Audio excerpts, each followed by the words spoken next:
Kita bakal bahas tentang owning experience-nya ya. Kilometernya tahun 2011 tapi udah 10.000 kilometer. Tur mesin. Di bawah jok itu gimana sih? Apakah panas nggak? Ini rata-rata bensinnya, di sini juga dia kekurangannya apa. Dan biaya servisnya itu untuk biaya pajak ada bermasalah pada transmisinya. Ekstra capek ya.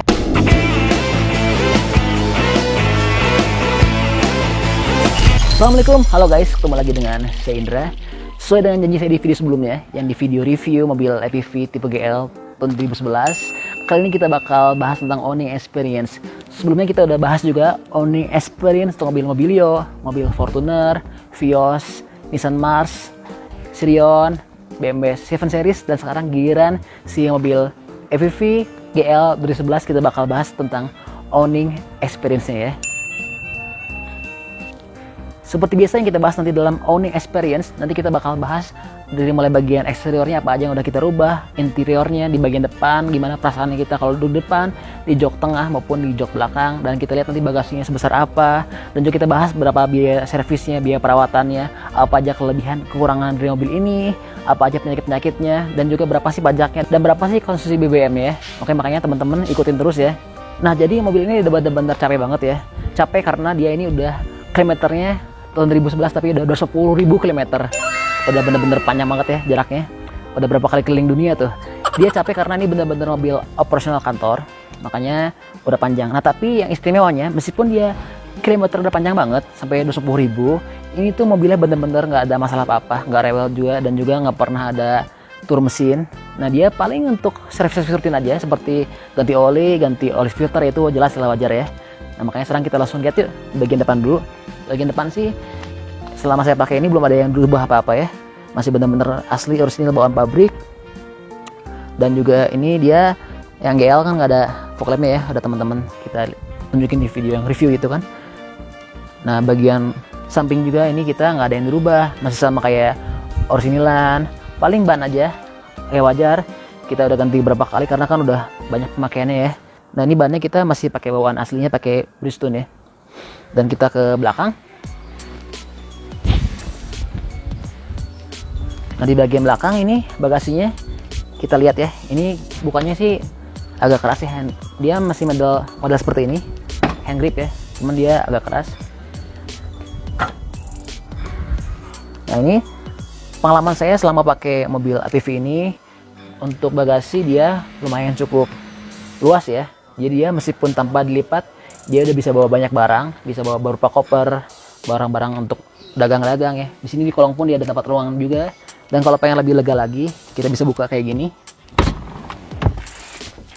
Nah, ini benar-benar bisa proper banget buat teman-teman yang mau bawa barang banyak ya.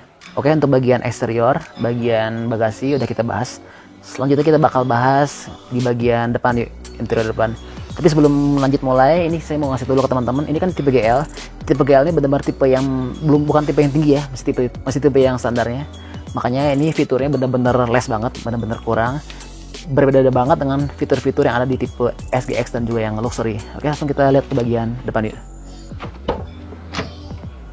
Oke guys, ini sebelum kita naik nih, si EPV ini benar-benar tinggi ya. Jadi dia ada footstepnya. Kenapa tinggi? Karena dia tuh mesinnya ada di sini, di bawah sini. Ini ada di bawah sini.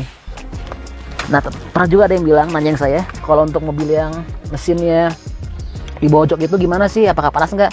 Dia nggak panas karena kan dia bagus ya untuk peredamannya dan juga untuk lapisan-lapisannya. Jadi kalau dia ada yang bocor mungkin bakal panas. Ini teman-teman bisa lihat nih joknya, udah hancur ya. Ya wajar karena dia kan udah 10.000 km, udah banyak pakai sana sini. Nah, ini kita sambil nyalain ya teman-teman biar kelihatan. Nah, di sini kita bisa lihat ya, untuk odometer kan udah benar-benar panjang, 10.000. Dan untuk average bensinnya, rata-rata bensinnya untuk APV ini selama saya pakai, pengalamannya ini adalah 1/10 ya. Jadi lumayan cukup irit lah buat teman-teman yang butuh untuk berniaga. Nah, seperti saya bilang tadi, karena tipe GL ini tipe yang standar, tipe yang biasa, untuk fiturnya benar-benar kurang banget ya. Ini teman-teman bisa lihat di sini sendiri. Ini tuh selama saya pakai untuk jok sih nggak ada masalah ya. Cuman kurangnya apa? Karena dia ini untuk yang tipe GL, setirnya dia nggak bisa diatur ya untuk tilt dan teleskopiknya. Jadi benar-benar ya kita mesti ngatur sesuai tubuh aja gitu. Jadi nggak bisa diatur tinggi rendahnya. Ini benar-benar minusnya. Dan apa? Di tipe GL ini dia benar-benar minim untuk safety-nya, karena dia itu nggak ada airbag, nggak ada sama sekali, baik di bagian driver, bagian penumpang juga nggak ada. Dan untuk height unit pun dia masih standar banget. Dan untuk storage-nya dia sih lumayan ya, jadi kelebihannya dia banyak storage, tapi dia minim fitur. Untuk bagian spion pun dia minim fitur ya, karena dia masih di pengaturannya manual, belum ada elektriknya sama sekali. Apalagi untuk retractable dia nggak ada juga. Nah, di sini juga dia kekurangannya apa? Dia nggak ada console box, berbeda dengan tipe XGX dan juga yang luxury, nggak ada armrestnya. Di sini kita nggak ada, jadi kita bisa agak sedikit pegel kalau nyetir di sini. Kalau untuk kursi sih lumayan lah ya, nggak terlalu. Ya untuk kelasnya, untuk kelas-kelas mobil niaga, mobil-mobil seperti mobil carry, oke juga. Ya emang seperti ini keadaannya kalau mobil-mobil yang untuk niaga ya. Sekarang kita bakal bahas berapa sih besar pajaknya. Ini kita lihat ya teman-teman. Teman-teman kalau misalkan beli mobil APV ini pasti bakal senang. Kenapa senang? Karena kan tadi saya bilang untuk si biaya mobil ini sendiri dia nggak rewel, dia itu bandel ya, nggak pernah macam-macam turun mesin tuh apa-apa. Meskipun ini pemakaian udah parah gila nih, udah 10.000 ya kilometernya. Dan juga di biaya servisnya ini murah banget, karena dia itu biaya servisnya masih sekitar 1-2 jutaan ya. Nah ini saya juga kasih tahu bocoran ke teman-teman kenapa sih selama ini saya nggak pernah ada masalah. Karena intinya apa? Karena kita tuh nggak pernah telat servis, kita selalu rutin dan selalu servisnya di bengkel resmi. Jadi kita ada masalah apa-apa ketahuan semua kalau di bengkel resmi itu kan. Dan biaya servisnya itu untuk mobil EPV ini sekitar 1 jutaan, 2 jutaan, jadi nggak terlalu mahal. Dan dia servisnya per 5.000 ya. Jadi tetap sih kalau untuk servis nggak ada yang ngalahin Honda ya. Karena Honda itu kalau kayak yang saya punya Mobilio kan dia servisnya per 10.000. Ini dia per 5.000. Memang sih murah, tapi kalau dibandingin Honda lebih murah Honda. Nah, untuk biaya pajak ini untuk tahun 2011 cuman 2,2 juta rupiah. Jadi ini tuh 2,2 juta rupiah ini adalah pajak PKB plus SWDKLLJ. Ini maksudnya untuk asuransi ya. Jadi gitu. Jadi kita udah bahas biaya perawatan udah 1 jutaan ya. Pajak udah. Nah, spare part juga kita nggak ada yang diganti selama ini, nggak pernah ada yang masalah. Ya paling kita gantinya hanya untuk pergantian rutin aja yang benar-benar kita harus ganti. Apa yang harus ganti ya itu cuman kita ganti oli aja dan juga ganti oli filter itu aja. Selebihnya nggak ada yang diganti-ganti. Paling dulu pernah kita lagi servis itu ada yang diperbaikin karena ada bermasalah pada transmisinya. Jadi begitu kita pindahin dari gigi 1 ke gigi 2 itu sampai gigi 3 ada bunyi-bunyi keras kruk. Nah, tapi begitu kita bawa ke bengkel resminya ke Suzuki itu kita nggak bayar, cuma dilihat aja ada apa. Nah, begitu beres pengecekan kita pulang lagi, dicobain udah nggak ada masalah lagi, udah enak lagi, nggak ada bunyi-bunyi apa lagi, udah halus lagi. Oke, paling cukup di bagian depan. Sekarang kita lihat ke bagian belakang yuk. Oke guys, sekarang kita masuk ke bagian jok tengah ya. Sama kayak jok depan, kita pakai footrest karena tinggi banget di sini itu. Oke. Nah, kayak gini teman-teman untuk tampilan di jok tengah. Ini kita tutup dulu ya karena silau. Tadi sedang gelap ya. Untuk bagian jok tengah, pengalaman saya pakai untuk tipe GL ini terus terang saya adanya agak pegal karena dia ini joknya nggak bisa maju mundur, cuma bisa untuk rebahan doang seperti ini. Kenapa pegal? Sebenarnya sih enak lega ya, cuman ya enaknya tuh dia posisi kita ini kakinya dia ngatung gitu kalau bahasa Indonesia apa ya, ngatung. Nah, jadi kalau mobil biasa kan dia biasanya di bawahnya itu ada lubang ya, jadi kita kaki bisa loncat ke dalam. Nah, itu nggak ada karena dia kan ada mesin agak menggantung dan dia juga nggak ada cup holder sama sekali di sini. Ada sih cup holder sebelah sini ini ya, cuman ini bener-bener kecil dan dia itu nggak akan cukup kalau kita naruh cup. Ini paling buat naruh barang-barang aja, naruh kartu, naruh dompet. Dan di sini ada tempat untuk uang. Jadi ini minim ya. Dan di belakang sini untuk tipe GL dia nggak ada AC juga. AC-nya single blower di depan aja. Jadi teman-teman mesti gede banget yang di depan supaya yang belakangnya bisa kena ke bagian AC-nya. Tapi untuk bagian belakang dia seperti ini keadaannya. Dan dia juga nggak ada armrestnya. Jadi ini nggak bisa, kita kurang bisa nyantai. Cuman ya sebelah kanan sih oke lah, kita bisa seperti ini ya. Cuman di tengahnya nggak ada armrest, kurang bisa menikmatin lah kalau buat yang di jok tengah. Cuma kelebihannya apa? Ini bener-bener gede banget, lega banget. Ini bisa muat untuk 3 orang. Jadi teman-teman yang punya family ya, punya keluarga besar, ini bisa banyak bawa orang. Apalagi kalau anak-anak, ini mungkin bisa cukup 4 orang. Nah, ini kelebihannya.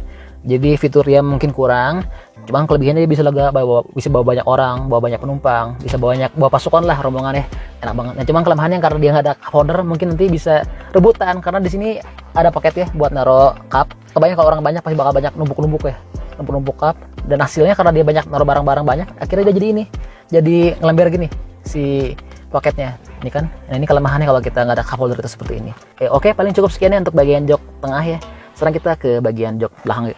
Oke, sekarang kita langsung menuju ke jok belakang. Nah ini saya tadi bilang kan ada foot ini ya, footstep. Makanya buat anak-anak juga kalau misalkan mau naik cukup aman dan juga nyaman ya.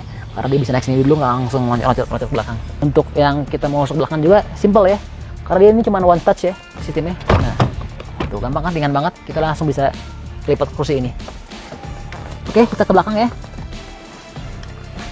Nah ini untuk bagian belakang akan saya tutup. Kita biar aja padanya. Nah untuk bagian belakang ini seperti ini tampilannya teman-teman ya. Ya dia enak sih, sebelah kiri ada armrestnya dan ini benar-benar proper tempatnya. Cuma untuk bagian tengahnya sama seperti depan, dia nggak ada armrest. Jadi ya agak pegel lah kalau misalkan kita mau nyantai-nyantai. Tapi sama kayak di depan, kelebihannya ini dia lega. Dia bisa cukup muat 3 orang dewasa, kalau anak kecil bisa 4 orang. Dan dia bisa rebahan ya, kalau teman-teman pengen nyantai relax, di sini bisa rebahan. Nah, kayak gini. Nah, ini bisa benar-benar rebah banget. Cuman ya kalau tutup sih agak sempit. Jadi ini kalau yang buat tinggi baiknya di depan aja, nggak di sini. Nah ini dia ini hanya bisa rebahan aja, nggak bisa maju mundur ya. Oke, paling di belakang juga nggak ada yang bisa saya jelasin karena nggak ada fitur apa-apa. Paling ini cuma ada speaker doang. Jadi penumpang belakang ini nggak disia-siakan ya. Dia itu masih dianggap nggak dianaktirikan, masih bisa ngedenger lagu ya. Nggak cuma di yang bagian belakang aja. Cuman dia ya itu nggak ada cup holder juga nggak ada. Dan juga nggak ada fitur-fitur lainnya. Seperti asli kan di sini nggak ada ya, cuma ada di depan doang. Untuk bagian depan udah, tengah udah, bagian belakang udah. Sekarang kita cobain feel-nya gimana selama saya berkendara ini. Kita cobain mobilnya ya, apa aja sih kelebihan kurangannya. Oke guys, yuk. Oke, sekarang kita langsung cobain ya, kita maju. Sebelumnya kita pakai safety belt dulu. Dan ini untuk EPV ini dia karena masih tahun lama juga, dia belum ada sensor untuk yang pakai safety beltnya. Jadi kalau dia nggak dipakai pun dia nggak akan bunyi. Nah ini karena dia itu setirnya nggak ada tilt kan, nggak ada teleskopik, jadi kita ini harus ngatur dulu kursinya supaya nggak salah-salah. Nah untuk mobil APV ini kalau teman-teman coba ya harus benar-benar awas ya kalau lagi mundur. Kenapa? Karena dia ini nggak ada sensor radar parkir ya, sensor parkir dia nggak ada bunyi-bunyi apa-apa, dan dia pun nggak ada kamera belakang. Jadi benar-benar hati-hati, perhatiin spion kanan kiri dan juga spion belakang. Cuman yang enaknya buat teman-teman yang pakai APV ini karena dia mobilnya tinggi, jadi kita tuh kalau misalkan pakai mobil ini bener-bener kayak ngerjain jalanan gitu, kelihatan semuanya luas dan bener-bener rasa tinggi banget mobilnya. Ini bisa teman-teman lihat ya, depannya tinggi banget ya.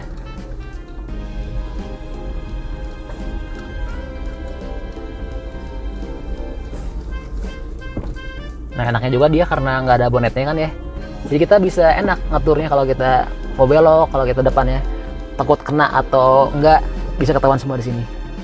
Kita coba ya gimana nyetirnya.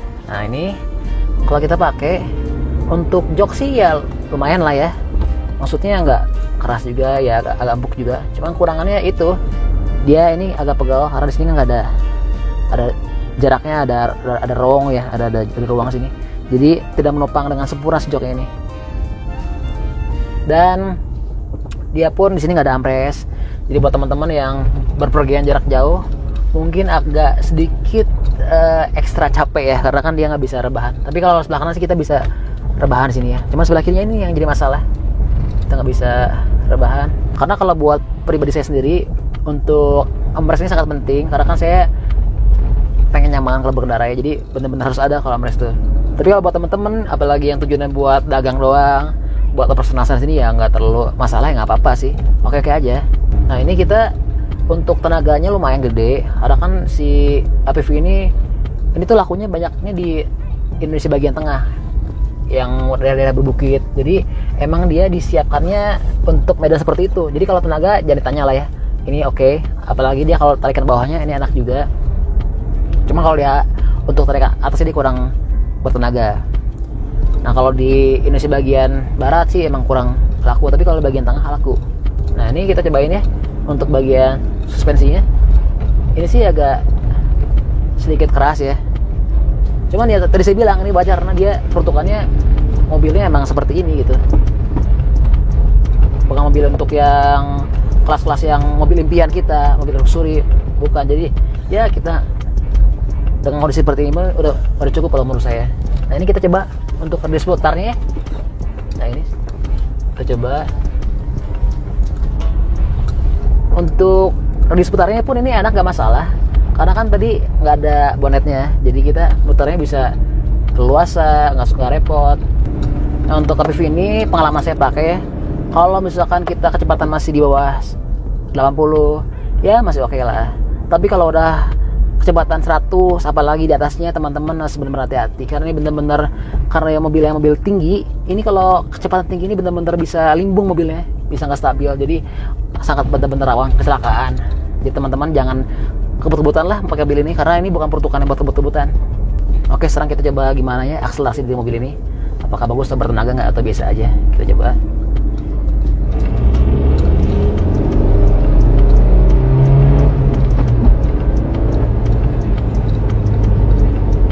Ya ini lumayan lah ya untuk akselerasinya buat mobil sekelas ini, cukup oke. Tapi kita nggak berani cepet-cepet karena ini jalannya kayak gini ya, benar-benar padat banget, nggak mungkin lah kita ngebut-ngebut. Kecuali kalau misalkan di jalan tol kita bisa coba. Oke guys, paling sekian owning experience dari mobil Suzuki APV tipe GL tahun 2011 ini. Mudah-mudahan udah cukup terinformasikan atas semua info yang kita kasihin. Kalau teman-teman kurang lengkap, bisa nonton di video sebelumnya yang tentang review APV, karena kan kita sekarang di video ini cuma fokus untuk yang owning experience-nya aja. Sedangkan untuk review mobilnya sih udah ada di video sebelumnya. Nah, teman-teman bisa lihat di link di atas ini ya. Tolong kalau misalkan sekiranya ada yang belum pengen lebih tahu lagi, teman-teman jangan ragu untuk tanya, untuk DM ke Instagram saya, atau juga bisa komen di YouTube ya. Ataupun kalau misalkan teman-teman ada masukan nih, kira-kira ada share apa, tulis aja kalau komentar ya. Oke, paling segitu aja. Jangan lupa untuk subscribe, like, dan juga di share video saya ini. Oke, sampai ketemu lagi di channel Indra. Stay tune at my channel. See you.